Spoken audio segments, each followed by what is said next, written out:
우리 이 시간에는 우리 2강 성경 봉독 시간입니다. 마태복음 5장 17절 18절 말씀을 우리 같이 받들어 읽겠습니다.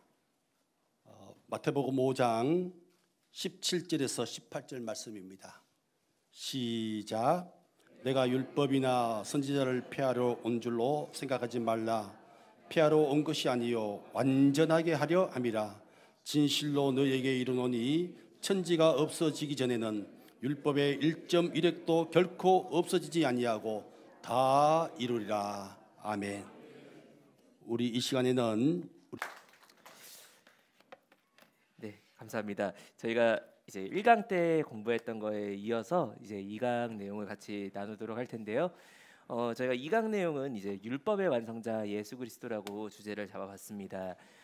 저희가 이제 1강 때 공부했던 것이 이제 하나님께 나아가는 길에 대한 이야기였다면은 이제 2강은 그 길에 대한 이야기가 아니라 그 길을 진짜로 어떻게 갔느냐는 이야기입니다. 그래서 우리가 사실 어떤 길이 있다라는 것만 아는 것이 중요한 게 아니라 제가 직접 그 길을 걸어가는 것이 중요하죠. 그래서 그 길이 무엇인지를 오늘 이 시간에 나누려고 하는데요. 사실 그 길이 우리가 흔히 이렇게 오해하는 것 중에 하나가 구약은 율법이고 신약은 은혜다. 이렇게 이분법으로 나누는 경우가 많이 있습니다. 근데 정확히 말하면은 은혜는 이미 구약에서부터 시작이 됩니다. 그리고 신약에서는 율법을 무시하지 않고요, 율법을 완성합니다. 율법이 없이는 죄가 되지 않습니다. 그리고 율법의 완성이 없이는 죄 문제의 완전한 해결이 있을 수가 없기 때문입니다. 그래서 이러한 관계를 오늘 예수 그리스도를 중심으로 어떻게 해결되었는지 레위기 8장부터 10장의 이야기와 나머지의 이야기를 가지고서 오늘 같이 나누려고 하는데요. 서론격으로 저희가 율법의 구성에 대해서 먼저 잠깐 보고서 주 내용으로 넘어가도록 하겠습니다. 자, 우리가 율법이라고 한다면 보통 세 가지로 구분을 하죠. 그래서 도덕법, 의식법, 재판법 이렇게 세 가지로 구분을 많이 하는데 이 도덕법이라고 한다면 도덕법은 바뀌거나 변경이 있는 법이 아닙니다. 십계명과 같이 폐함이 없는 절대적이고 완전한 법을 가리켜 도덕법이라고 이야기합니다. 그리고 의식법이라고 한다면 이 의식법은 제사나 절기나 이렇게 무언가를 지키고 규례를 가지고 있는 그런 법들을 의식법이라고 이야기를 하죠. 이 의식법은 오늘날 지키느냐 안 지킨다라고도 말할 수 있고 지킨다라고 말할 수도 있어요. 일반적으로 안 지키는 거가 맞죠. 저희가 뭐 옛날처럼 예배드리러 올 때 교회에 소 한 마리, 양 한 마리 끌고 와가지고 목사님이 양을 갖다가 이렇게 뭐 잡는 거 지도해 주시고 이렇게 예배드리지는 않아요. 그러나 이 의식법에서 우리가 혼동하면 안 되는 것이 짐승을 잡으면은 그 짐승 속에 있는 피 속에 어떤 성분이 들어 있어 가지고 그 성분이 우리 죄를 사하는 것이 아니라는 거예요. 그리고 그 짐승을 잡는 행위 자체가 죄 사함을 가지고 오는 것이 아니라는 거죠.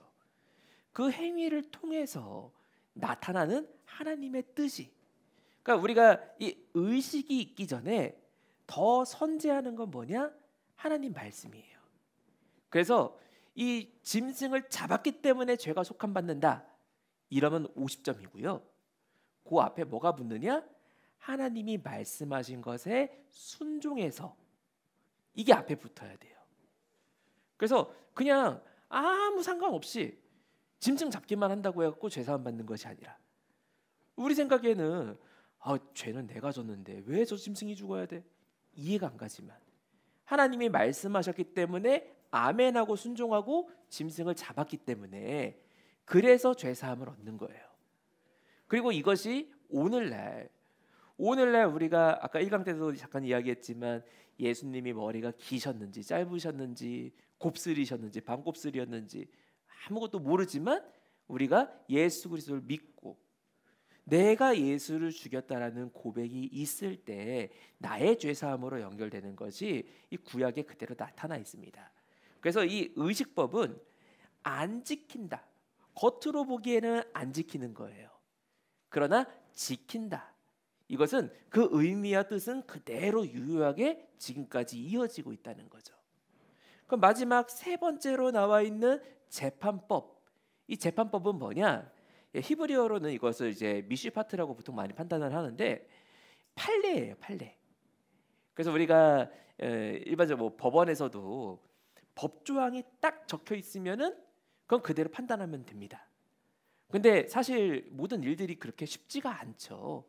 법 조항에 적혀 있어도 뭔가 때로는 이 사람이 이럴 수밖에 없었구나 이해해야 될 부분도 있고, 딱 봤더니 이건 별 죄가 아닌 줄 알았는데 딱 나와서 그 태도를 보니까 나 죄인 아니거든 막 이러고 그냥 의시되고 있어요. 그러면은 판사가 거기서 괘씸죄를 물을 수도 있죠. 그러니까 여러 가지 그런 것들을 놓고 판단하는 것, 이것이 바로 재판법입니다. 그래서 이 재판법은 구약 때와 지금이 다르다고도 할 수 있고 같다고도 할 수 있어요. 왜 다르다고도 할 수 있느냐? 예를 들면은 이 당시에는 눈에는 눈, 이에는 이. 그래서 내가 상대방에게 피해를 입혔으면은 피해를 그대로 다시 배상을 해야 돼요. 그리고 이스라엘 동족 간에는 이자를 물으면 안 돼요. 자, 그러면은 동족 간의 이자를 물으면 안 되면 이스라엘 은행은 이자율이 없을까요? 그러면 은행을 유지할 수가 없겠죠. 그러니까 이것은 그런 겉에 보이는 문자적인 것을 영원하게 지키는 법이 아니라 하나님의 뜻을 이 땅에서 살아가게 할 수 있는 판단에 대한 규례들, 이것을 재판법이라고 합니다. 그래서 시대와 문화에 따라 이 재판법은 계속해서 바뀌어가고 발전하게 되는데, 여기에는 하나님의 중심 뜻이 무엇인지를 파악하는 지혜가 필요하다는 겁니다. 제가 이걸 볼 때마다 이제 생각하는 그 예시가 하나 있는데, 이 교회사를 공부하다 보면은 특히 이제 현대 교회로 와가지고 공부하다 보면은 참 재밌는 논쟁들이 많이 있어요. 그러니까 오늘날 같은 경우에는 저희가 오늘날도 예배 때 뭐 이걸 해도 되느냐 하면 안 되느냐, 이게 예배의 거룩을 해치느냐 아니냐, 이런 논쟁들이 많이 있죠. 근데 그 중에 한 가지가 뭐였느냐? 스피커와 마이크를 써도 되느냐 아니냐. 지금 생각하면 너무 말도 안 되는 얘기죠. 마이크 스피커 없이 교회가 운영되는 게 사실 불가능하잖아요. 근데 당시에는 되게 진지한 문제였습니다. 왜냐면 우리가 뭐 성지순례를 가보든지 옛날 오래된 교회들을 가보면은 알 수 있듯이 대부분의 교회가 소리가 울리게끔 도명으로 지어져 있어요. 그리고 하나님이 개인에게 목소리를 주셨고, 또 성가대 찬양들이 다 합창과 그런 공명음들 위주로 이렇게 발전을 했잖아요. 그러니까 당시에 사람들이 인간의 방법으로 만들어서 하나님이 주신 목소리를 왜곡시키는 것이 예배의 거룩을 해치는 것이 아니냐라고 생각을 했던 거예요. 그래서 한 보수적인 사람들은 예배 때 스피커 마이크 쓰면 안 된다라고 주장을 했어요. 그러나 시대가 흘러가고 교회가 점점점 확장되어 나가면서 하나님의 뜻이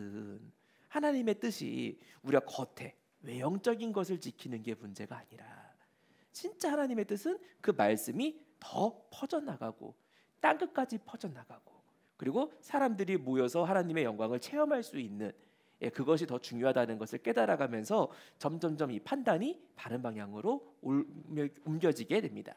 이러한 것들이 이제 재판법의 일종이라고 생각해 볼 수가 있겠죠. 그래서 이런 세 가지가 이제 율법의 구분이 되겠는데요. 또한 이 율법을 가리켜 가지고 다른 말로는 율례와 법도라고도 합니다. 율례와 법도. 율례라는 것은 히브리어로 호크란 단어인데, 이 호크는 기본 어근이 돌에 새긴다는 뜻이에요. 그래서 절대로 바뀌지 않는다라는 의미입니다. 그리고 미슈파트는 아까 재판법 같이 판례. 이것은 해석된 판단, 해석된 규례라는 의미를 가지고 있어요. 자, 예를 들어서 어떤 사람이 무언가를 빵을 훔쳤습니다. 빵을 훔쳤으니까 호크에 의하면, 하나님의 말씀인 호크에 의하면은 도둑질하지 말지니라. 도둑질한 자는 죄를 지었고 죄의 삭은 사망입니다. 근데 이 사람의 상황을 보니까 정말 집에서 애가 굶어서 죽기 직전이에요. 빵 안 먹이면 애가 당장 죽어요. 그래서 어떻게든지 빵 훔쳐가지고 애한테 먹였습니다. 자, 그럼 여기서 공의의 재판관이 어떻게 판단을 해야 되느냐? 우리가 솔로몬 재판 보면 나오죠. 솔로몬 재판에서도 두 여자가 한 아이 가지고서 서로 내 아이다 할 때 호크에 의하면은 야 쪼개라.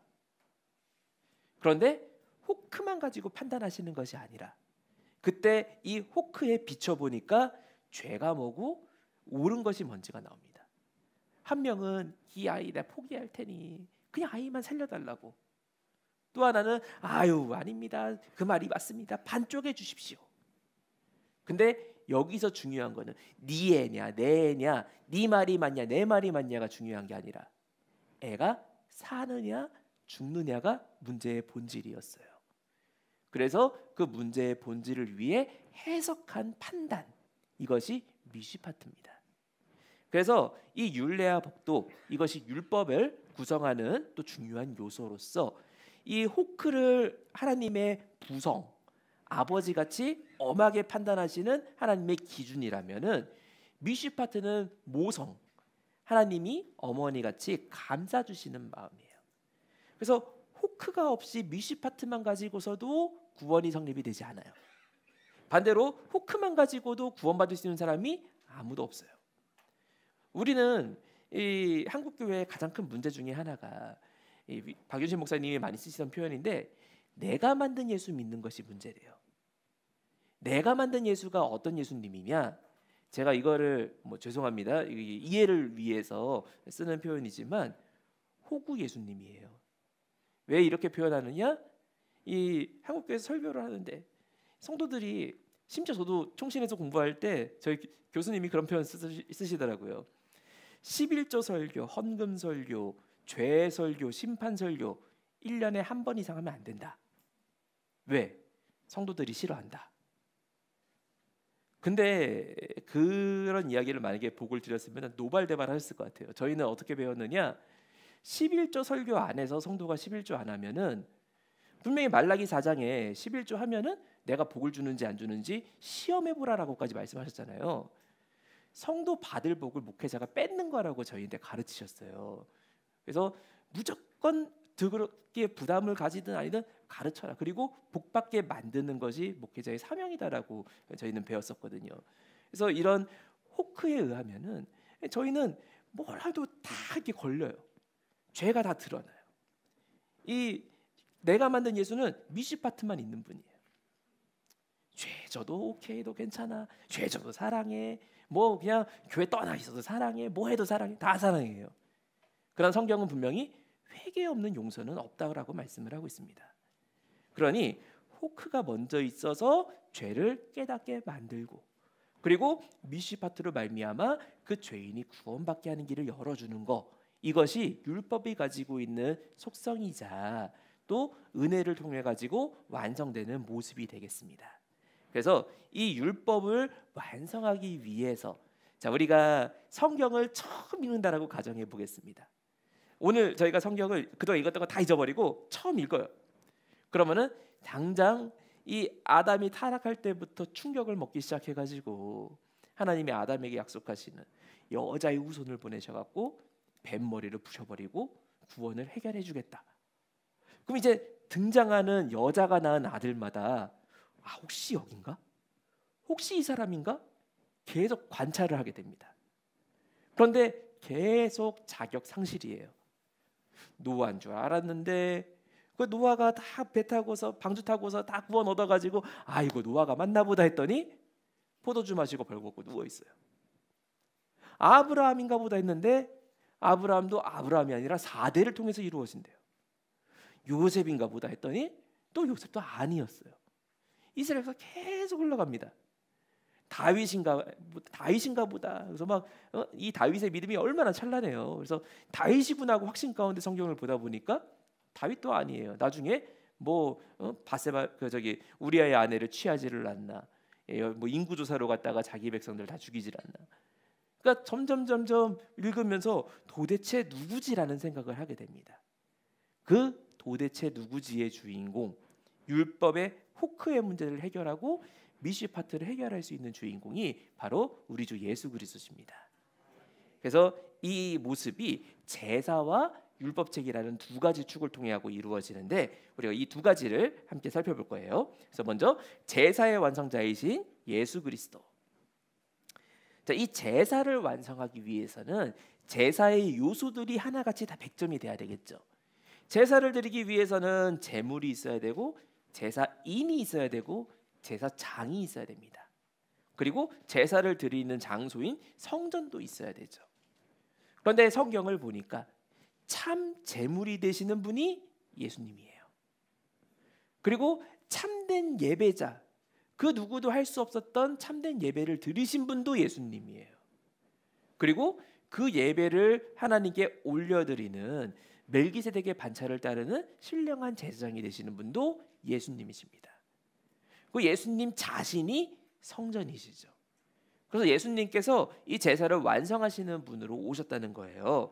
자, 이것을 우리가 구약에 이 12권을 보면은 민수기에서부터 너무너무 선명하게 이것을 말씀하고 있는 것을 저희가 충격적으로 발견하게 됩니다.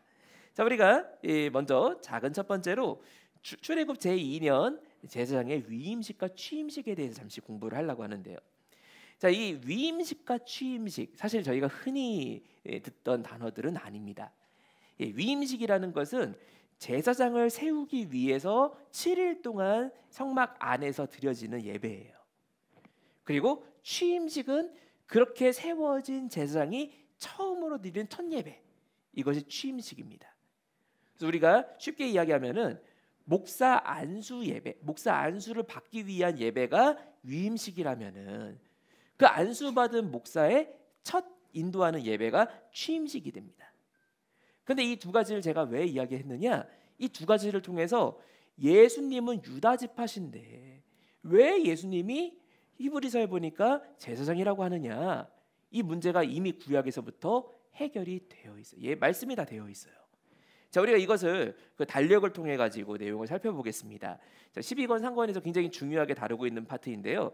자, 이제 우리가 성경을 보니까 출애굽 제2년 1월 1일 날, 1월 1일 첫날에 성막을 봉헌하고 12족장들이 수레와 소를 드린 것을 기록하고 있습니다.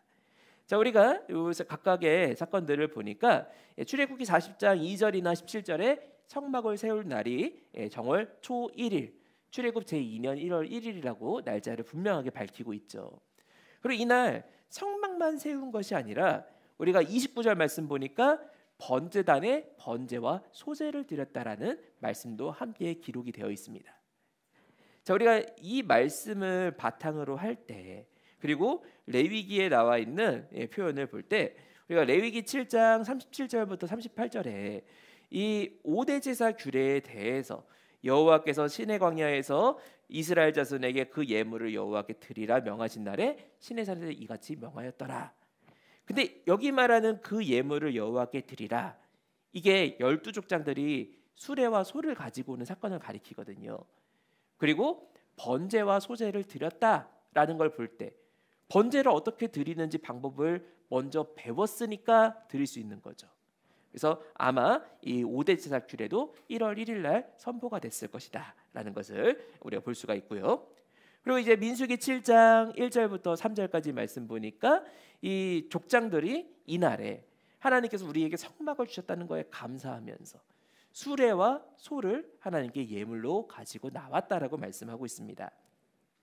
그래서 이 날을 우리가 뒤에 설명 더 드리겠지만 이 날을 좀 잘 보셔야 돼요. 날에 대한 표현이 그건 장막이죠. 장막에 기름을 발라 거룩히 구별하고 또 모든 기구와 단과 그 모든 기구에 기름을 발라 거룩히 구별한 날에, 그러니까 이 날에는 성막을 짓는 것만 한 게 아니라 성막에 있는 모든 기구들, 하다못해 뭐 불 지피는 뭐 꼬챙이라든지 뭐 삽이라든지 전부 다 기름 발라 가지고 이건 하나님 겁니다라고 다 구별시켜 놓은 거예요. 이게 1월 1일 날 있었던 일들이었습니다. 그리고 이어지는 1월 2일부터 있었던 일이 뭐냐? 이게 12지파 족장들이 족장별로 한 사람씩 번제단을 봉헌하는 예물을 가지고 나오는 일이 이 뒤에 2일부터 13일까지 10일간 이어집니다. 자, 사실 이 민수기 7장 11절부터 88절에 있는 12지파 족장들이 예물 가지고 나온 날이 언제냐? 이거 주석이나 논문들 찾아보시면은 연구한 사람 아무도 없어요. 아예 없어요. 그리고 뭐 기껏 연구를 했다고 해도 이 어느 때부터 어느 때 그 사이다. 성경 보면 뻔한 이야기들. 그러니까 시내 광야를 떠나서 출발하기 전에 있었던 일이다. 뭐 당연하죠. 떠난 다음에 뭐 예물 드릴 수는 없으니까. 그래서 그 전에 있었던 일이다. 이 정도로만 간단하게 이야기를 하는데 박윤실 목사님은 요 때가 왜 이 시기인지를 정확하게 근거를 대서 말씀을 하셨어요. 그래서 그 근거가 뭔지를 저희가 좀 볼 텐데요. 자, 이 정월 2일부터 13일까지 이 날에 대해서 쓰는 표현이 단에 기름을 바르던 날이라고 표현이 돼 있어요. 그러니까 여기 좀 주목을 해야 되는 것은 1월 1일 아까 민수기 7장 1절에 나왔던 1월 1일에는 그 표현이 성막과 기구와 모든 단과 단의 모든 기구에 기름을 바른 날. 그런데 이 이후에 쓰여 있는 표현은 단의 기름을 바른 날. 대상이 분명히 달라요. 전체 다 발랐느냐, 단에만 발랐느냐 이 내용이 달라요. 요 두 번째 이 날의 표현을 보니까 이 날은 히브리어로 보면은 한글 성경에는 날이라고 번역해 놔가지고 날 하면은 하루로 이렇게 느껴지잖아요. 그래서 이게 1일을 가리키는 것 같은데, 그러니까 하루를 가리키는 것 같은데 하루를 이야기하는 게 아니에요. 왜냐하면 그 히브리어 용법으로 보면은 전치사 베란 단어하고 날을 가리키는 요미란 단어가 붙어 있어요. 근데 일반적으로 어떤 날, 뭐 7월 10일, 뭐 7월 12일 뭐 이렇게 하루를 가리킬 때는 정관사를 붙입니다. 그래서 뭐 그 앞에다가 그 하자를 붙여갖고 하자를 붙여갖고 이제 하욤 이렇게 베하욤 이런 식으로 그 욤 앞에다가 정관사로 한정을 시키거나 혹은 이 날짜를 갖다 명시를 해요. 20일, 30일 뭐 이런 식으로 날짜를 정합니다. 근데 그냥 욤이라고만 써 있고 베라고만 연결이 돼 있으면은 이 히브리어에서 번역할 때는 when 그때쯤 이럴 때. 그러니까 우리도 그러잖아요. 내가 젊었던 날에. 저도 막 등산하면서 막 옛날 제가 등산이 원래 취미였어 갖고 막 산 잘 타고 했었는데 그리고 한 5년 10년 5년 정도 산을 안 타다가 저희 대학부 친구들하고 같이 이렇게 산을 올라가는데 올라가기 전까지는 야, 목사님 옛날에 젊었을 때는 뭐 지리산 정상까지 가는데 3시간 반, 4시간이면 다 올라갔어. 막 이렇게 얘기하면서 막 그래요. 막 이러면서 올라갔는데 3시간 반, 4시간 반 무슨 뭐 말도 안 되는 다시 올라가는데 와, 내 다리가 왜 이렇게 변했나 싶을 정도로 못 올라가겠더라고요. 그래서 그럴 때마다 야, 내가 그랬던 날에는 잘 탔었어. 이렇게 얘기하잖아요. 이 날은 제가 그러면 그 날이 며칠인데요. 몇 월 며칠이야. 이런 의미 아니죠. 내가 젊었던 날에 기간을 이야기하는 거죠. 그래서 여기는 기간의 의미로 해석을 하셔야 돼요. 자, 이걸 보여주는 두 번째 이유가 여기 동그라미 2번에 보니까 족장들이라고 돼 있어요. 족장들이 예물을 드리니라. 이 말은 12일 이상의 간격을 이야기를 해요. 왜냐하면 하루에 한 사람씩 예물을 드렸기 때문에 총 12일 이상의 기간을 이야기를 하죠. 그리고 우리가 또 한 가지 이 세 번째 표현을 보니까 여기에 족장들은 하루 한 사람씩 단에 봉헌 예물을 드릴지라. 그래서 제가 이거 두 개를 비교해봤어요.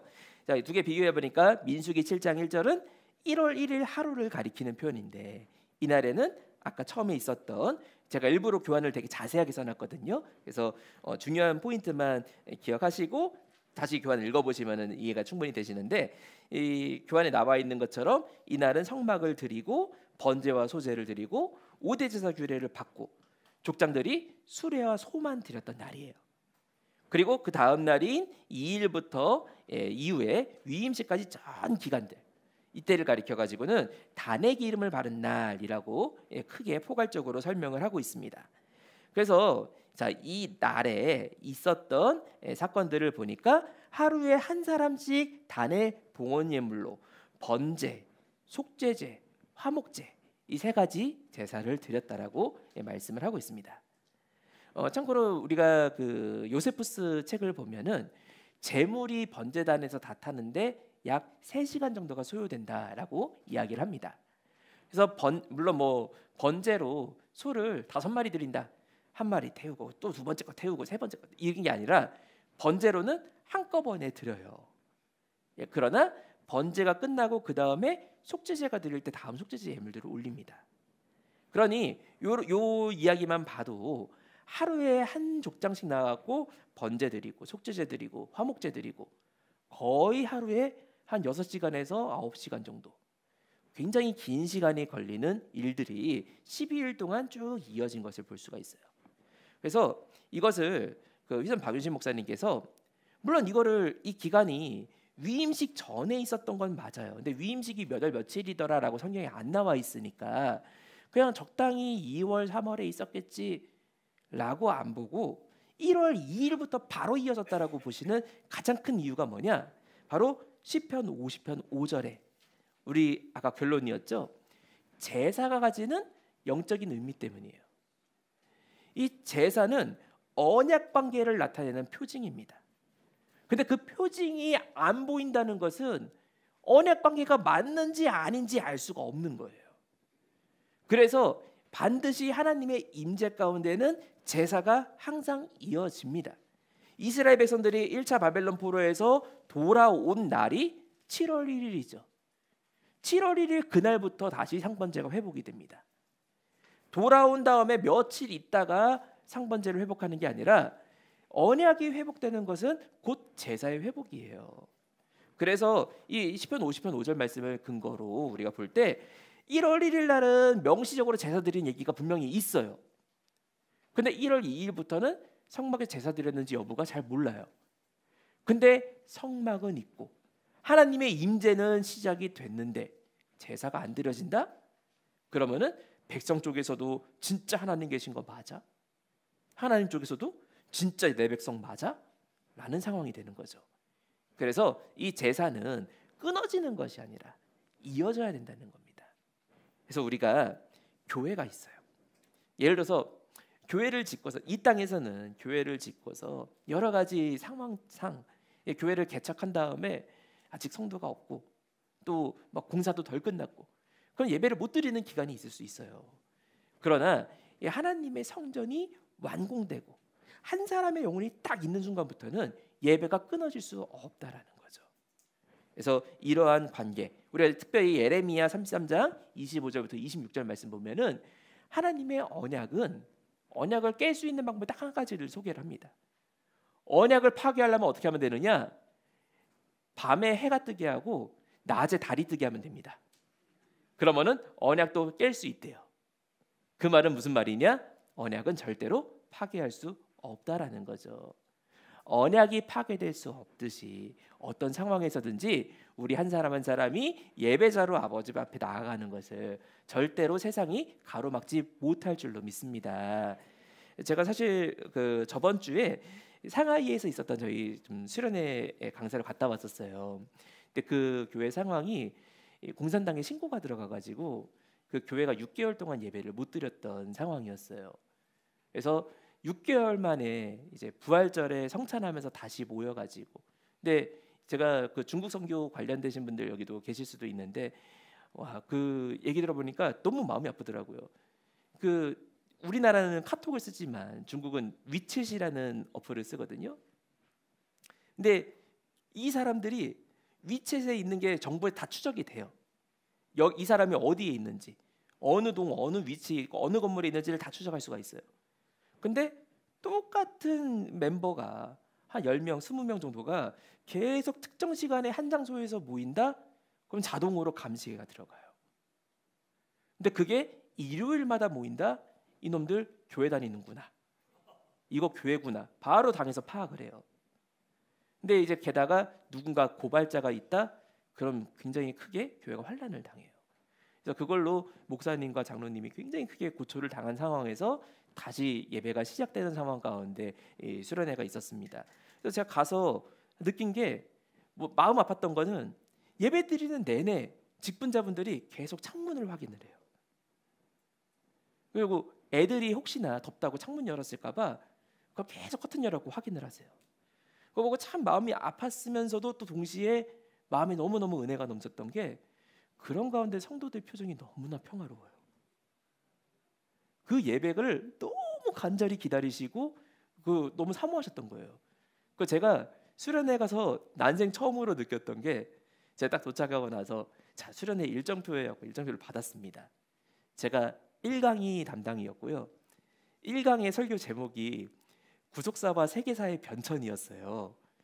세계사의 변천인 만큼 거의 그 본문에서 다루는 역사의 분량이 북이스라엘 멸망부터 예수님이 오시기까지 약 700년의 그 역사예요. 그리고 저는 그냥 시간표를 모르는 상태에서 준비를 해서 갔죠. 제가 1강 시간에 딱 그 설교 이름이 딱 적혀 있는데 1강이 몇 시 시작이냐? 아침 7시부터 8시까지가 1강이에요. 그리고 1강이 끝나고 나서 8시부터 아침 식사를 해요. 그러니까 보통 저희가 수련회 가면 아침 식사하고 정비 다 하고 그다음에 일정 하잖아요. 근데 이게 강사가 와서 뭐 1시간도 강사 놀게 하면 안 된다고 빡 이게 다 잡아놨어요. 그리고 끝나고 식사 가서도 그 집사님 한 분이 이제 같이 오셨는데 제가 궁금한 게 있어가지고요라고 운을 떼셨는데 그래서 예 물어보세요. 그러니까 잠시만요. 핸드폰 꺼내갖고 1번 질문, 2번 질문, 3번 질문, 4번 질문. 제가 첫날 2시간 반 대답 드렸고 그 다음날 또 2시간을 답을 드렸습니다. 와, 그렇게 사모하시는 걸 보니까 이렇게 해서 아무리 압제 중에 있어도 공산당이 탄압해도 예배가 이어지는구나라는 것을 느끼고 되게 은혜를 많이 받았습니다. 그래서 저희가 예배 드릴 수 있는 환경 가운데 있는 가운데서 저희 예배 또한 절대 세상적인 거에 무너지지 않고 끝까지 이어져야 되는 줄로 믿습니다. 자, 우리가 그 뒤에 있었던 일정을 보니까 자, 이제 그 2일부터 13일까지 12일 동안 족장들이 예물이 드린 다음에 다음 날 보니까 1월 14일이죠. 근데 1월 14일은 잘 알고 계시듯이 절기적으로는 유월절이 됩니다. 그래서 우리가 민수기 9장에 보면은 1절부터 5절까지 말씀에 이 절기 지킨 이야기가 나와요. 근데 이 민수기 9장에 나와 있는 광야에서 지킨 첫 번째 유월절 이야기는 좀 특이합니다. 왜냐하면 다른 절기들에는 제사에 대한 언급과 제사장의 역할이 반드시 기록이 되어 있어요. 그래서 우리가 열왕기나 다른 선지 열왕기나 역대기 혹은 이게 사무엘 상하에 나오는 절기에 대한 기록들을 봐도 번제를 드리고 화제를 드리고 소제를 드리고 다 나옵니다. 그런데 민수기 9장에서는 절기 제사와 관련된 이야기가 아무것도 안 나옵니다. 이건 뭘 가르쳐 주느냐? 아직 제사장이 없었다는 이야기입니다. 그래서 제사장이 없었으니까 애굽에서 나올 때처럼 출애굽할 때 있었던 어린 양을 잡고 그렇게 급하게 먹는 이런 예식들이 아마 이때 이루어졌던 것으로 보입니다. 그리고 이 1월 14일 날 바로 제사가 있긴 있어야 되겠잖아요. 제사가 있어야 계속해서 예배 관계가 이루어지죠. 그래서 이 제사가 어디서 시작이 되느냐? 바로 제사장의 위임식 7일간에 이어지는 위임식이 1월 14일부터 시작된 것으로 볼 수 있는 결정적인 근거가 됩니다. 그래서 이 위임식 때는 매일매일 7일 동안 상번제가 드려집니다. 우리가 레위기 8장 33절부터 36절 말씀 보니까 이 위임식은 7일 동안 행하나니라고 하면서 이 7일 동안 회막 안에서 계속해서 예배가 드려지는 것을 말씀을 하고 있고요. 특별히 출애굽기 29장에서는 그 29장에 미리 말씀하실 때에는 이 위임식을 드리는 7일 동안 매일 상번제를 드리고 매일의 속죄제를 드리라고 명령을 하고 있습니다. 자, 이걸 보니까 1월 1일 날은 성막을 지으면서 제사를 드렸고 1월 2일부터 12일 동안은 족장들이 하나씩 나와서 대표로 예배를 드렸고 14일부터 7일 동안은 제사장이 위임식을 하면서 예배를 드려갔고 끊어지지 않았구나라는 것을 알 수가 있죠. 그리고 이렇게 쭉 7일간의 제사장의 위임식이 있는 기간이 절기로 봤을 때는 이 6월절 다음 날인 15일부터 21일까지 무교절의 기간에 해당이 됩니다. 그래서 무교절의 6번째 날까지 계속해서 예배를 드렸던 것을 볼 수가 있고요. 우리가 절기 공부할 때 헷갈리지만 초실절이 두 가지가 있어요. 보리의 초실절이 있고 밀의 초실절이 있고 초실절은 이렇게 우리가 수확한 것에 첫 것을 하나님께 드리는 절기죠. 근데 봄에는 보리를 수확하고 여름에는 이제 밀을 수확하기 때문에 보리의 초실절, 밀의 초실절 따로 있습니다. 근데 그 중에 보리의 초실절에 해당하는 레위기 23장 10절부터 14절에 나오는 말씀인데, 이 보리의 초실절에 해당하는 날, 이 날이 바로 우리 여기 있는 달력으로 봤을 때 보리의 초실절에 해당하는 날이 위임식을 마치는 7일째 되는 날이에요. 자, 이게 너무 신기하지 않으세요? 보리의 초실절, 첫 것을 하나님께 드리는 날이에요. 그리고 제사장, 레위 지파도 이스라엘 중에 장자를 대속하는 지파인데, 레위인 중에서도 장자가 제사장이고, 제사장 중에서 장자는 대제사장이에요. 근데 그 대제사장이 역사적으로 탄생한 날, 안수 받은 날, 이게 바로 이 무교절의 6일째 보리의 초실절에 해당하는 날입니다. 초실절은 항상 성경에 보면은 다른 것은 며칠이다, 뭐 14일이다, 뭐 5일이다, 10일이다 이렇게 날짜가 나오지만, 초실절에 대해서는 안식 후 첫날 요일에 지키는 걸로 말씀을 하고 있어요. 무조건 일요일이 됩니다. 그래서 우리가 여기 뭐 출애굽기 12장 15절 16절에서도 7일의 기간을 무교절로 말씀을 하고 있고요.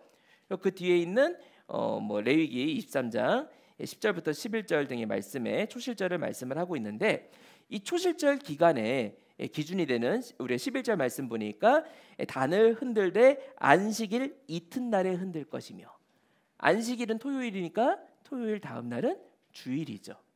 그래서 이 언제가 뭐 15일이 월요일이든지 화요일이든지 무조건 7일 기간 해놓고 그 7일 기간 중에 주일 되는 날이 초실절입니다. 그리고 그것이 이번 출애굽 제2년 달력을 보니까 이때는 바로 20일에 해당하는 것을 볼 수가 있죠. 그래서 이렇게 우리가 이때 위임식이 마치고 하나님께 첫 것으로 대제사장이 탄생을 했구나까지 내용을 볼 수가 있고요. 자, 그러면 이렇게 위임식을 마무리하면서 드디어 하나님 앞에 대제사장이란 존재가 탄생을 했습니다. 이전까지는 이스라엘은 너희가 나에 대해서, 출애굽기 19장 말씀에 너희가 나에 대해서 제사장 나라가 될 것이라. 근데 제사장이 없어요. 그럼 제사장 나라라고 할 수 있는 게 반쪽밖에 안 됩니다. 그러나 아론이 대제사장으로 임명을 받으면서 이제 진짜로 제사장 나라가 돼가지고 제사장의 중보를 통해서 하나님께 누구든지 나아갈 수 있는 복된 나라로 변신하게 된 거예요. 그리고 그 증거로 드려지는 예배, 이것이 이 위임식이 끝나고 나서 8일째 있었던 취임식, 그래서 위임식 7일이 끝나고 다음 날 21일 날 이 절기가 드려지게 됩니다. 이 제사가 드려지게 됩니다. 근데 이 달력으로 보니까 참 신기하게도 이것이 무교절을 마치는 날. 자, 무교절에는 집에 누룩을 있게 할까요? 없앨까요? 싹 없애죠. 누룩을 없애고 완전히 새 것으로 거듭나는 절기예요. 그래서 이 7일 동안 위임식을 마치고 대제사장이 첫 예배를 드림으로 누룩의 문제가 완전히 해결이 되고 죄와 악독이 사라지는 날이 오기를 보여주는 그런 의미가 이 절기 모형 안에 들어있는 것을 볼 수가 있습니다. 그런데 이 제사장 위임식, 우리가 레위기 9장 1절부터 6절 말씀 보니까 이 취임식에 대해서 제8일에라고 하면서 이 위임식 다음 날인 것을 분명하게 설명을 하고 있죠. 근데 문제는 이 날에 한 가지 아쉬운 점이 있어요. 처음에 아론이 나와가지고 하나님 앞에 쫙 백성들에게 축복을 했습니다. 손을 잡고 쫙 축복을 했는데 이때는 백성들이 너무 감격하고 그걸로 끝났어요. 딱히 뭐 다른 어떤 반응은 없어요. 그런데 다시 모세와 아론이 회막으로 들어갑니다. 회막 안에 들어가고 나니까 이전까지는 나 이제 끝났어, 안수 받았어 하고 축복을 한 거고, 안수 받은 증거는 축복한다는 게 아니라 안수 받은 증거는 하나님의 회막 안에 들어갈 수 있다는 거거든요. 분명히 출애굽기 마지막에는 모세가 들어갈 수 없었던 그 하나님의 성막에 모세와 아론이 제사장으로서 이제 들어가게 됩니다. 그 들어가서 보니까 이제 그 안에 찬란한 영광을 목격하게 돼요. 제가 성막을 3D로 구현해 봤는데 성막 안에 딱 들어가면은 성막은 겉에서 보면 24평밖에 안 돼요. 크기가 크지도 않아요. 그런데 좌우에 그물의 널판이 쫙 수놓고 있습니다. 그리고 당시에는 유리가 없던 시대니까 금을 광택을 내게 닦으면은 거울의 역할을 했거든요. 겉에서 볼 때는 조그만해 보였던 성막인데 들어가니까 좌우로 상이 무한히 반사되면서 하늘로 쫙 이렇게 양쪽으로 커지고 하나님의 그 금빛 영광이 가득한 세계가 보여지는 거예요. 그러니까 모세와 아론이 여기 들어가는 순간에 얼마나 감동이었겠어요. 그래서 그 엄청난 감동을 마음에 담아가지고 이제 다시 성막 앞으로 나옵니다. 그리고 성막 앞으로 나와서 다시 백성들에게 축복하니까 이 축복 때 하나님께서 불로써 응답해 주십니다.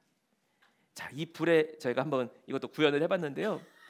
딱 그 나와가지고 축복하는 순간에 하나님께서 하늘로부터 불을 내리셔가지고 이 불로 응답해 주신 거예요. 이 불의 응답은 뭘 보여주느냐? 지금 드린 예배가 참된 예배다라고 하나님이 응답하신 거예요. 도장 찍어주시고 사인해 주신 거예요. 그리고 이 불이야말로 우리가 제사장 나라구나, 우리가 하나님 앞에 참 예배 드리는 백성이구나 보여주는 가장 큰 징표였습니다. 그래서 이러한 불로서 예배 드리는 복된 예배가 우리의 예배가 되어야 될 줄로 믿습니다. 자, 근데 한 가지 문제는 뭐냐?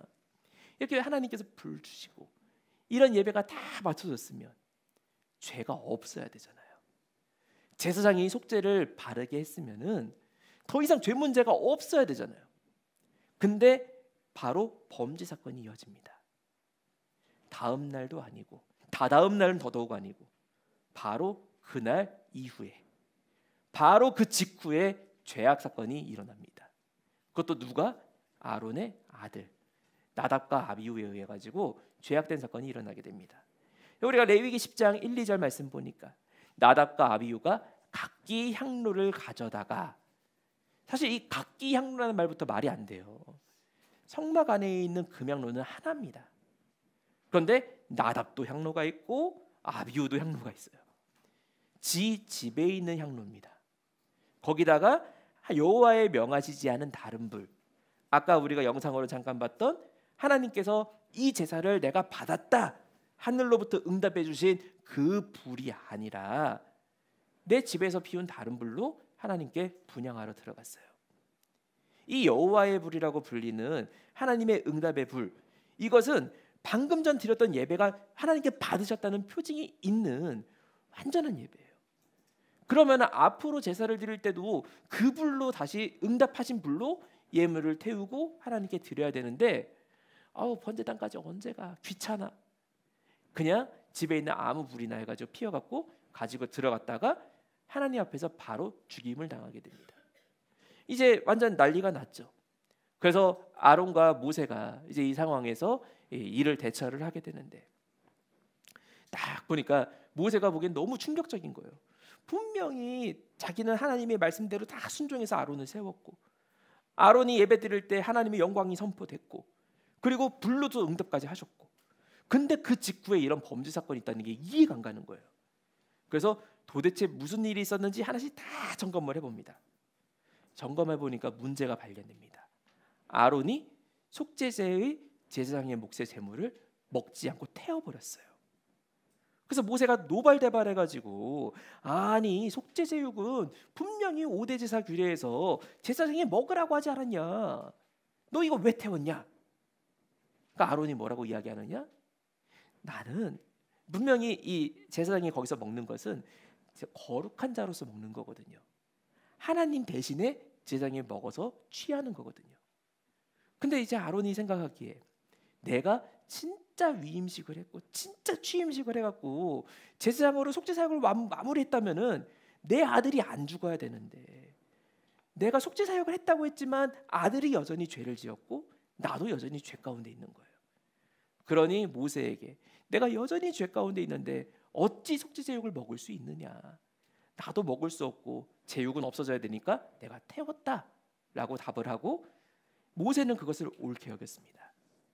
모세가 그것을 옳게 여겼다는 것은 성경에서도 옳다라고 판단했다는 거예요. 그러면은 이제 어떻게 이 상황을 수습을 해야 되느냐? 여기서부터 레위기 11장의 이야기로 넘어가게 됩니다. 우리가 참 감사한 거는 만약에 첫 제사부터 실수를 했어요. 우리가 용서하시고 여기 계신 목사님들 신학생 때로 다 돌아가고 처음 강도사고시 보시고 처음 목사 안수를 받았어요. 처음 안수 받고 저도 예배 드릴 때 제일 떨렸을 때가 언제냐? 축도할 때가 너무 떨리더라고요. 순서 혹시 헷갈리면 안 되는데, 처음에 순서가 예수님부터 얘기해가지고 처음에 처음에 막 성령님의 이름과 이러면 안 되니까 그걸 막 글씨 크게 써가지고 얼마나 막 연습하고 올라갔는지 몰라요. 근데 그러고도 긴장이 되더라고요. 근데 만약에 처음 안수 받은 목사님이 딱 축도하러 올라갔는데 생각이 안 나가는 거예요. 그래서 뭐 있을지어다 하든지 있기를 축원하옵나이다 해야 되는데 있었으면 좋겠습니다 이러고 끝났어요. 그러면은 바로 제명당하고 끝나나요? 사실 그래도 할 말이 없어요. 그런데 하나님이 용서하시고 용납하시고 이 제사장들까지도 회복할 수 있는 대속죄일 규례를 주십니다. 그래서 이 대속죄일 규례는 아론과 아론의 아들들이 죄를 짓는다 할지라도 대속죄일 규례 순종만 하면은 다 해결되는, 이것이 바로 예수 그리스도를 기다리게 하는 마지막 계시였어요. 그래서 이러한 계시를 통해 위임식과 취임식의 계시로, 그리고 그 속에 있는 신비롭고 오묘한 이 일정을 통해 가지고 하나님의 뜻이 압축되어 나타났습니다.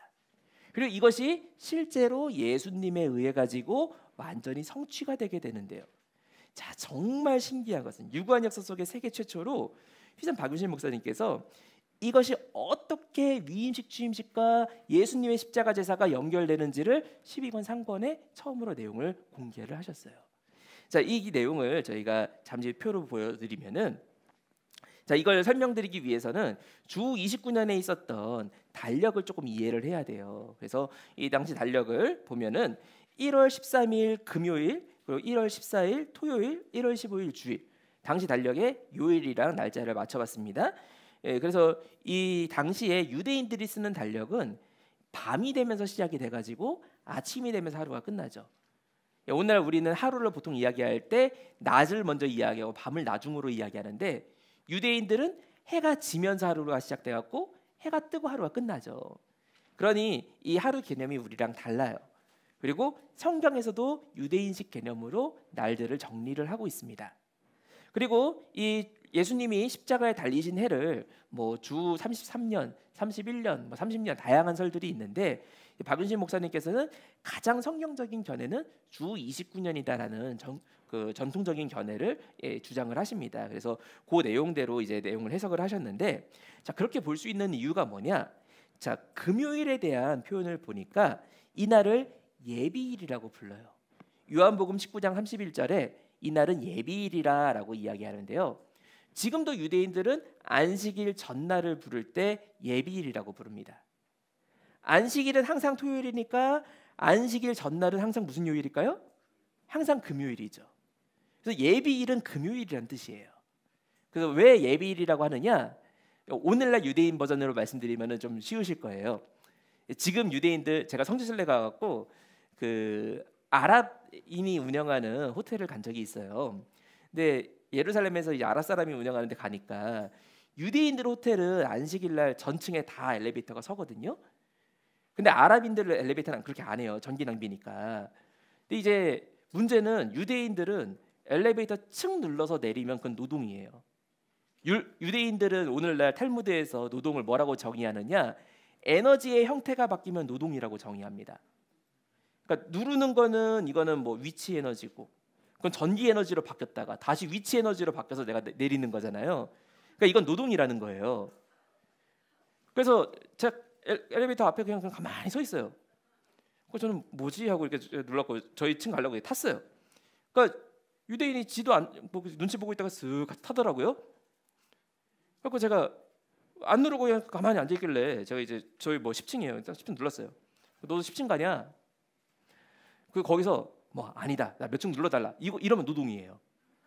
그럼 말하면 안 돼요. 그냥 가만히 있어요. 이러고 보고 있어요. 제가 눈치채고서 7층이냐? 5층이냐? 6층이냐? 이게 웃어요. 6층 눌러주니까 고맙다는 얘기도 하면 안 돼요. 그것도 노동이 돼요. 그래서 쓱 내리더라고요. 그리고서 이 유대인은 나는 안식일을 지켰다 이러고 합니다. 이게 안식일은 아니죠. 그러니까 이 예비일이라는 말은 무슨 말이냐? 노동 안 해도 되게 미리 다 눌러놓고. 그래서 세계에서 가전제품 그 자동화가 제일 잘 되는 게 이스라엘이에요. 토요일에 전부 다 자동 다 걸어놓습니다. 그럼 그러고 말하는 거죠. 하나님 전 일 안 했어요. 갔더니 엘리베이터가 지가 알아서 가고 알아서 그냥 전자레인지 그냥 열려있길래 넣었더니 지가 구워주더라고요. 그냥 그렇게 얘기하는 거지. 다 준비하는 거는 예비일 날입니다. 그래서 이 날을 예비일이라고 부르는구나 이렇게 이해하시면 되겠고요. 그리고 이제 토요일을 가리키는 표현이 큰 날인 안식일이에요. 큰 날인 안식일. 안식일은 큰 날이다 이런 의미가 아니라 큰 날은 절기랑 안식일이 겹쳤다는 얘기예요. 그래서 원래 1월 14일이 구약에서 무슨 절기죠? 유월절이었죠. 근데 유월절인데 토요일이에요. 안식일이랑 유월절이 겹친 거예요. 이럴 때는 큰 날인 안식일, 절기랑 겹친 날 이런 의미를 가지고 있습니다. 그럼 우리는 겹치면 한꺼번에 하잖아요. 우리가 크리스마스 성탄절이랑 주일이랑 겹치면은 한꺼번에 하잖아요. 근데 이스라엘은 한 번에 하지 않고 하루를 땡겨 가지고, 왜냐하면 안식일을 바꿀 수는 없잖아요. 토요일이니까 요일은 그대로 고정해 놓고 하루 땡겨 가지고 유월절을 13일 날 먼저 드립니다. 그래서 주 29년에는 유월절이 14일이 아니라 13일로 당겨졌어요. 그리고 14일이 안식일이 됩니다. 자, 이것을 알 수 있는 것이 마태복음 26장 17절 보면은 무교절의 첫날, 무교절은 15일부터 21일인데 라고 생각하시면 안 되고, 여기 무교절이라 신약 때 무교절이라는 표현은 이 6월절부터 무교절이 끝나는 전체 기간을 가리키는 표현이에요. 그래서 6월절이란 뜻입니다.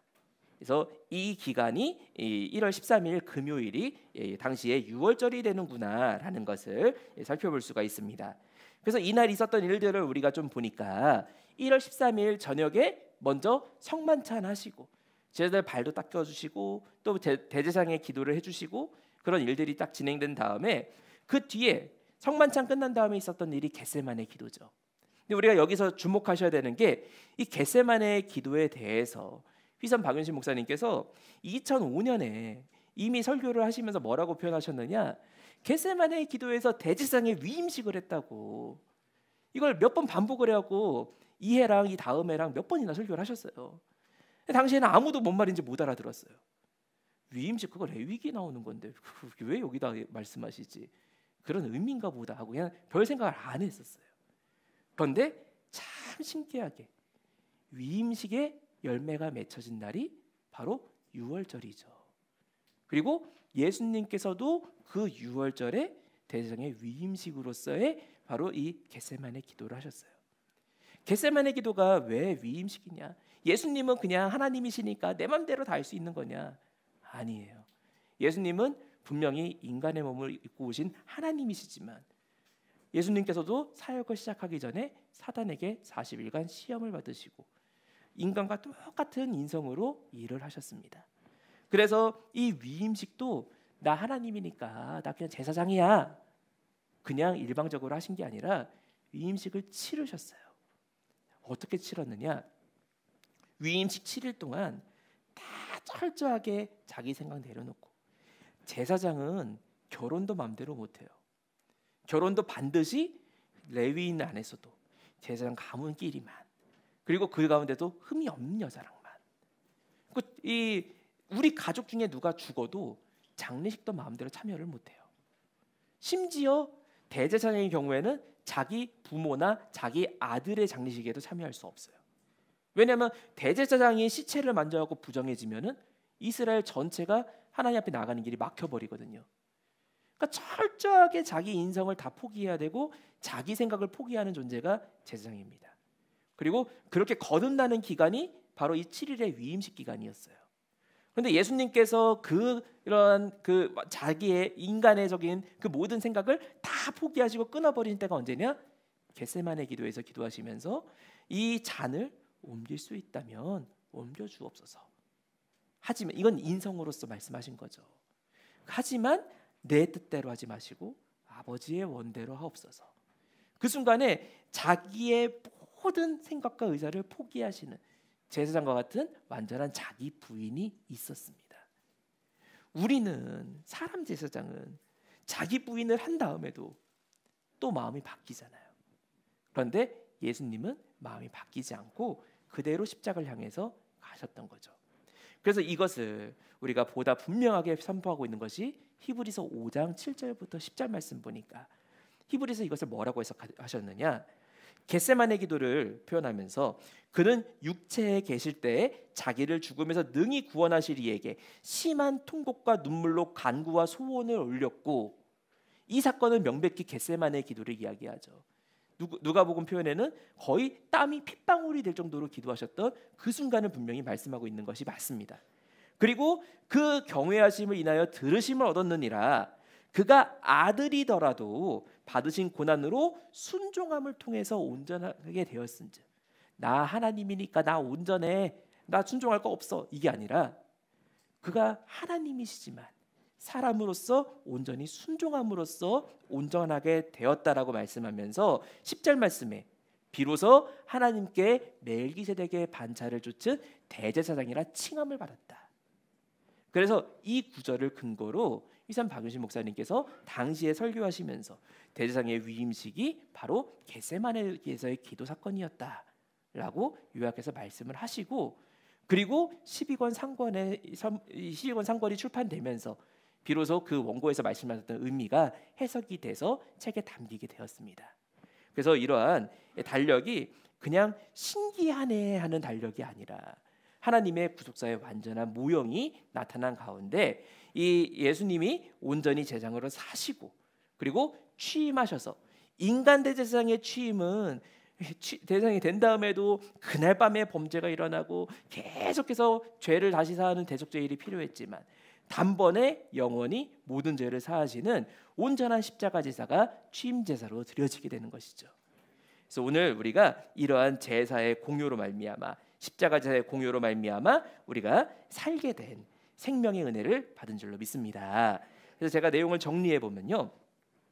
자, 이 표로 내용 정리해 보자면요. 우리가 출애굽 제2년 당시에 있었던 제사장 위임식과 취임식에는 유월절에 시작해서 초실절에 마쳤어요. 예수님의 십자가 제사도 유월절에 겟세마네 기도가 시작이 됐어요. 그러나 인간에게는 7일이라는 시간이 필요했지만 예수님께는 그날 그 기도로 모든 것을 완성하셨어요. 그리고 초실절 날 이제 당시에 초실절은 무조건 주일이라고 말씀드렸죠.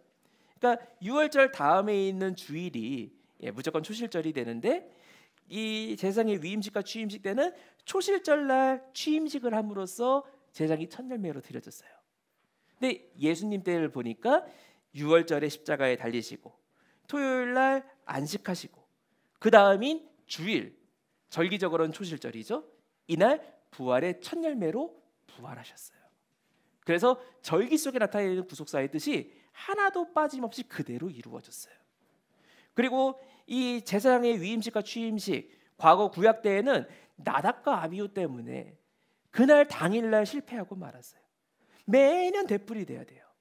그러나 예수님의 십자가 제사는 한 번에 영원토록 모든 죄를 사하신 줄로 믿습니다. 오늘날 2025년 살고 있는 우리도 영적으로 유월절을 경험했습니다. 언제 경험했느냐? 내가 죄악된 세상에서 중생하고 새로 살아날 때 유월절을 이미 경험을 했죠. 그리고 우리를 하나님께서 처음 익은 열매로 열방 가운데서 처음 익은 열매로 아버지께서 불러내셨어요. 그렇다면 우리는 예수 그리스도로 말미암은 온전한 예배를 통해서 우리 또한 하나님의 그 시간표 안에서 온전하게 연락되는 열매가 되어야 될 줄로 믿습니다. 자, 우리가 마지막 세 번째 주제로 율법의 완성자 예수 그리스도 내용을 살펴보고서 마무리를 하려고 하는데요. 자, 이처럼 예수님께서 친히 제물이 되시고 제사장이 되시고 또한 제사인이 되시고 성전이 되셔서 제사를 완성하셨다면은, 그러면은 그 당시의 사람들만 예수님 믿고 구원받는 게 아니라 오늘날도 우리도 예수를 믿고 구원을 받습니다. 근데 우리가 그 다리를 예수님 때로 날아갈 수 있는 다리가 뭐냐? 우리가 지금 이 이스라엘에서 한국이라는 이 먼 거리와 2000년이라는 시간을 뛰어넘을 수 있는 그 방법이 뭐냐? 성경을 통해서 우리가 뛰어넘고 예수님께로 나아가죠. 근데 이 성경이 바로 율법책을 통해서 구성되고 완성되게 됩니다. 그래서 예수님이 이 율법의 완성자가 되시는데요. 자, 우리가 성경의 완성 과정 간단하게 보면은, 자, 우리가 이 족장 시대 때부터 신약 시대 때까지 성경 전 역사를 보면은 성경의 기록자들이 분명히 있었습니다. 근데 이 기록자들은 그냥 하나님께서 갑자기 딱 불러가지고 너 가나다라 써라, 가나다라, 무슨 키보드 쓰듯이 하나님이 사람으로 타이프 치신 게 아니라 사람에게 찾아가셔서 영감하셔갖고 그 사람을 통해 기록하게 하셨어요. 그래서 성경에는 사람의 문체가 분명히 나타납니다.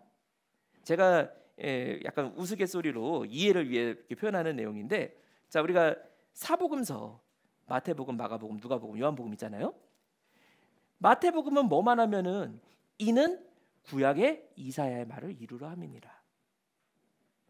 그러니까 제가 항상 이거 비유 들 때 맥도날드로 비유를 드리거든요. 예를 들어서 예수님이 맥도날드 가고 빅맥을 드셨어요. 이걸 마태가 기록했다. 예수님이 빅맥을 시키시니 이사야의 예언을 성취하려 위함이다. 자, 마가복음, 마가가 썼어요.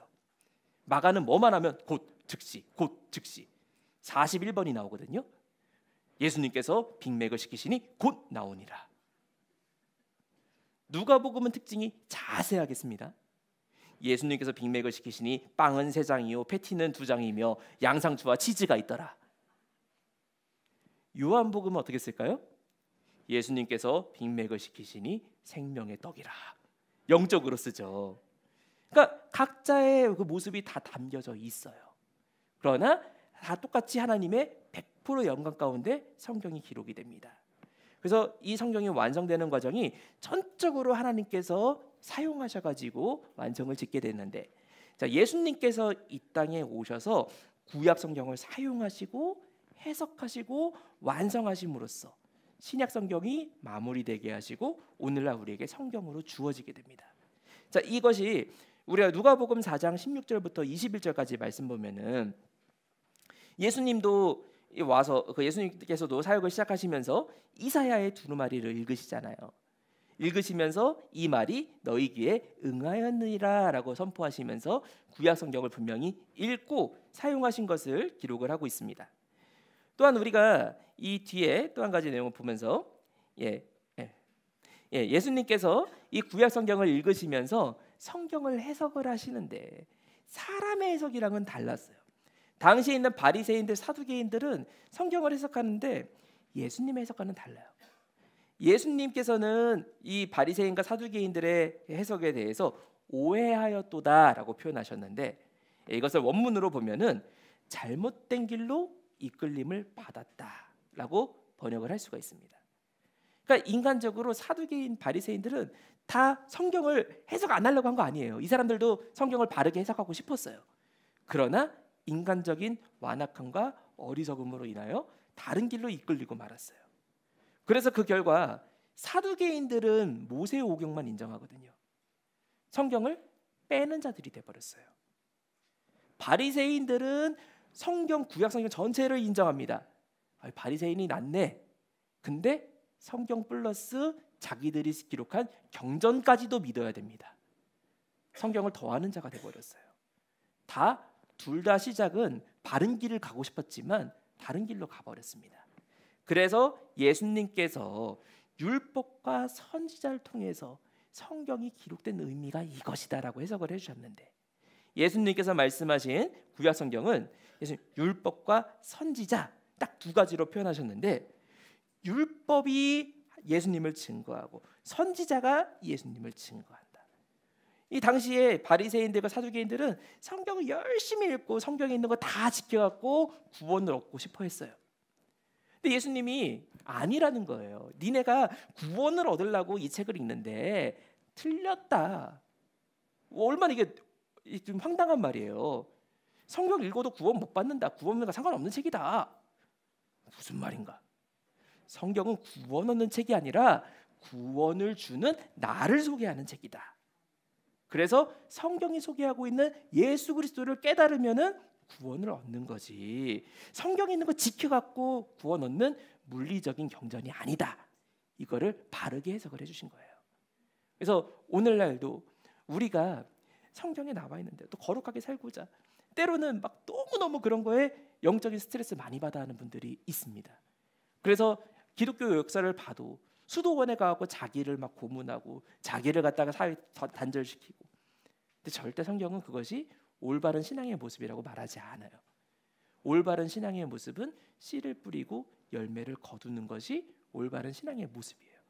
그런 가운데 우리의 연약함을 그대로 아버지께 내놓을 때 우리에게 구원을 주시는 유일한 분인 예수 그리스도를 통해서 우리의 연약이 덮어지고 구원이 주어지는 은혜가 있을 줄로 믿습니다. 그래서 우리가 이 두 가지 내용을 보고요. 이제 제가 밑에 있는 거 조금 몇 가지 생략해가면서 저희 진행을 할게요. 그래서 네 번째 보니까 이제 구약 성경의 예언을 따라 십자가의 속죄 사역을 완성하신 예수님. 그래서 구약 성경에 예수님께서 십자가 사역을 하실 것이 다 예고가 돼 있어요. 레위기에서부터 이미 5대 제사에서부터 희생의 중요성과 의미가 다 해석이 돼 있어요. 그렇기 때문에 예수님께서 내가 이제 3일 뒤면은 십자가에 달려야 된다. 내가 십자가에 달려서 죽고 그리고 3일 뒤에 살아나야 된다. 저희들에게 가르치셨습니다. 근데 베드로가 제가 이 고난주간대 청년 때 이거 갖고 여러 번 뮤지컬을 했었거든요. 근데 제가 뮤지컬 하면서 아무리 이걸 생각을 해봐도 예수님 말씀이 베드로에게 막 질책을 하시는데, 그럼 베드로가 예수님 그렇군요, 알겠습니다, 얼마나 매정하고 이거 3년 동안 키워놨더니 뭐 이런 놈이 다 있나 이런 생각 들 거 아니에요. 베드로가 얼마나 인간적이에요. 베드로가 예수님 무슨 말이냐고, 당신 절대로 누가 죽일 수 없습니다, 당신 절대 못 데려갑니다. 예수님이 베드로한테 이 사단아 물러가라 라고까지 하시는. 근데 예수님 사람 생각에는 예수님 십자가 안 달리셔도 돼요, 괜찮아요. 그런데 예수님께서는 십자가에 대해서 헬라어 데이, 반드시 필요한 일이 십자가 대속이라고 말씀하셨어요. 마치 레위기에서 누구도 5대 제사 없이 하나님 앞으로 나아갈 수 없었던 것처럼, 그리고 제사장의 탄생을 통해서 하나님의 영광의 불이 임재하고 모세와 아론이 드디어 성막에 들어가는 것처럼 예수 그리스도의 십자가를 통해서만 우리가 지성소 안쪽으로 들어가게 되는 것을 미리 예고하시고 그대로 실현하심으로써 우리에게 하나님 앞으로 가는 길을 활짝 열어주신 줄로 믿습니다. 그래서 이 예수님만이 바로 구약 성경의 중심이요, 아까 말씀드렸던 요한복음 5장 39절에 이 성경이 나에 대하여 증거하는 것이다. 구약 성경이 생명 얻는 예수 그리스도에 대한 소개서라면 신약 성경은 생명 얻은 예수 그리스도를 말미암아 생명 얻은 자들의 해야 할 바를 가르쳐주는 온전한 책으로 두 책이 기록됨으로써 우리 신앙의 길이 열리게 되고, 이 두 길을 통해서 하나님께서 이루시는 일은 한 번의 오차 없이 정확한 시간표대로 모든 것이 성취되었다라고 말씀을 하고 있습니다. 그래서 우리가 이 12권 3권 계속 공부하시다 보면은 세상에 어떻게 이렇게 절기와 때가 하나도 빠짐없이 그대로 완성됐을까? 그런데 이게 예고편이에요. 12권 상이니까 하도 있잖아요. 학원은 이제 내년에 저희가 출간을 준비하고 있는데 12권 학원에서는 이 절기의 문제만을 집중적으로 다룰 예정입니다.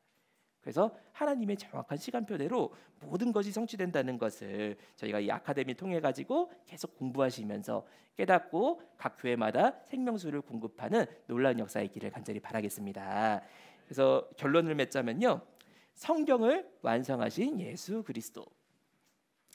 그래서 우리가 예배를 드리는데 예배 드릴 때마다 저희가 절대로 있으면 안 되는 무서운 문제가 뭐냐, 내가 만든 예수가 내 신앙의 중심을 차지하는 거예요. 성경이 말씀하고 있는 예수 그리스도를 믿을 때 우리에게 구원이 있는 거지, 그냥 무조건 용서해 주시는, 너 죄져도 괜찮아, 내가 눈 감아줄게, 그런 예수님을 믿는다면은 구원 앞으로 가지 못합니다. 그래서 요한복음 4장 내용을 보니까 수가성 여자를 예수님 만나셨어요. 만나셔갖고 수가성 여인에게 물어보죠. 예수님, 우리는 이 산에서 예배드렸고 당신은 저 산에서 예배드렸는데, 여기 말하는 저 산은 예루살렘, 유대인들이 예배드리는 처소가 있는 곳이고, 이 산, 지내산은 어디냐? 사마리아 사람들이 예배드리는 베델을 이야기합니다. 근데 베델도 사실 좀 나름대로 논리적인 곳이긴 해요. 야곱이 돌베개 베고 눕고 여기 하나님의 절을 짓겠다라고 했던 곳이거든요. 그래서 우린 여기서 예배드리는데 둘 중에 어디가 맞습니까? 그러니까 뭐 오늘날식으로 얘기하면은 저는 장로교고요, 여기는 감리교고요, 여기는 뭐 침례교인데요, 예수님 어느 교단이 맞습니까? 이렇게 물어본 거예요. 그러니까 예수님이 뭐라고 말씀하셨을까요? 제가 장로교니까 장로교라고 답하셨을까요? 아니면 또 각자 이게 뭐 오늘 저희가 세미나를 순복음에서 하고 있으니까 순복음이다 이렇게 말씀하셨을까요? 뭐라고 답하셨느냐? 이 산도 아니고 저 산도 아니고 신령과 진정으로 예배하라라고 말씀을 하셨습니다. 여기 말하는 신령 그리고 진정, 이거 한글로 번역하면은 영과 진리입니다. 푸뉴마 그리고 알레테이아, 이 두 글자로 기록이 되어 있습니다. 영이란 무슨 말이냐? 아까 취임식 때 영광스럽게 임재했던 하나님의 불과 같이 하나님의 영이 임재하는 예배를 가리킵니다. 그리고 이 진정, 진리라는 것은 뭐냐? 진리는 오늘은 맞는데 내일은 틀리면 진리가 아니에요. 한국에서는 맞는데 중국에서 아니면은 진리가 아니에요. 어느 시간 어느 공간에서도 참여해야지만 진리입니다. 그리고 그러한 진리는 어디를 찾아봐도 성경밖에 없습니다. 그래서 이 신령과 진정으로 예배한다. 하나님의 임재와 성경의 말씀대로 드리는 예배의 장소, 거기가 바로 하나님이 찾으시는 예배의 공간입니다. 그래서 오늘 우리는 이 세미나를 통해서 우리가 그동안도 하나님 앞에 진정으로 예배드리기 위해서 최선을 다해왔지만 다시 한번 나를 점검하고 하나님의 임재 가운데서 내가 성경대로 예배드리고 있느냐. 우리가 성경의 요시야 종교개혁 보시면요, 뭐 시간 관계상 제가 9절까지는 다 되지 못하지만 요시야 종교개혁 한번 그 역대기랑 열왕기 대조해서 보세요. 그러면은 분명 요시야가 종교개혁을 2번을 했어요. 즉위해서 20살 넘어가지고 종교개혁을 시작해가지고 그 종교개혁 때는 막 우상 철폐하고 다 개혁했어요. 근데 거기에 대해서는 하나님의 반응이 없어요. 근데 그 다 철폐하고 종교개혁 끝에 뭘 발견하느냐? 율법책을 발견합니다. 율법책 발견한 다음에 요시야의 반응은 옷을 찢고 회개해요. 아니 왜 지금까지 종교개혁 해놓고 왜 옷을 찢어요? 나 잘했다 하면 되지. 다 종교개혁했던 게 율법책을 비춰보니까 내 신앙이었구나, 내 경험에 의존했구나. 옷을 찢고 회개합니다. 그리고 다시 종교개혁했을 때 성경은 그 종교개혁을 뭐라고 평가하느냐? 요시야 전에도 없었고 후에도 없었고 요시야와 같이 좌로나 우로나 치우친 자가 없었다라고 평가를 합니다. 예, 오늘날 우리의 신앙도 우리의 예배도 오직 성경대로 오직 하나님의 임재 가운데 드려짐으로써 아버지 앞에 영적 예배로 인정받는 놀라운 역사 있기를 주님의 이름으로 축원하겠습니다. 함께 기도하겠습니다. 사랑과 은혜가 충만하신 아버지 하나님 감사합니다. 오늘 이렇게 신경주 세미나를 통하여서 저희가 하나님 말씀을 상고할 수 있는 귀하고 복된 자리 허락하여 주심에 감사드립니다. 오늘 아버지의 말씀을 상고하면서 예수 그리스도께서 율법의 모든 것을 제사와 아버지 그 모든 의식들 하나하나를 완성하셨다는 것을 살펴보았습니다. 그리고 그 모든 과정이 하나의 오차 없이 하나님의 정확한 시간표대로 이루어져서 오늘날 우리에게도 그대로 이루어진다는 것을 보고 확신하게 되었습니다. 아버지 하나님, 이제 저희가 그 예수 그리스도를 의지하여 또한 그 예수님께서 해석하신 성경대로 온전히 저희가 종교개혁을 함으로써 우리의 예배가 날마다 개혁되는 예배가 될 수 있도록 함께하여 주시옵시고, 그를 통하여 하나님께서 임재하시는 영적인 체험을 날마다 누릴 수 있는 복이 있도록 함께하여 주시옵소서. 이 구속사 말씀이 흘러가는 곳곳마다 아버지 모든 것이 솟게 되는 놀라운 생명수의 역사가 일어날 수 있도록 축복하여 주시옵소서. 다 맡기옵고 사랑과 은혜가 충만하신 우리 주 예수 그리스도 이름 받들어 간절히 감사 기도드리옵나이다. 아멘. 네, 감사합니다.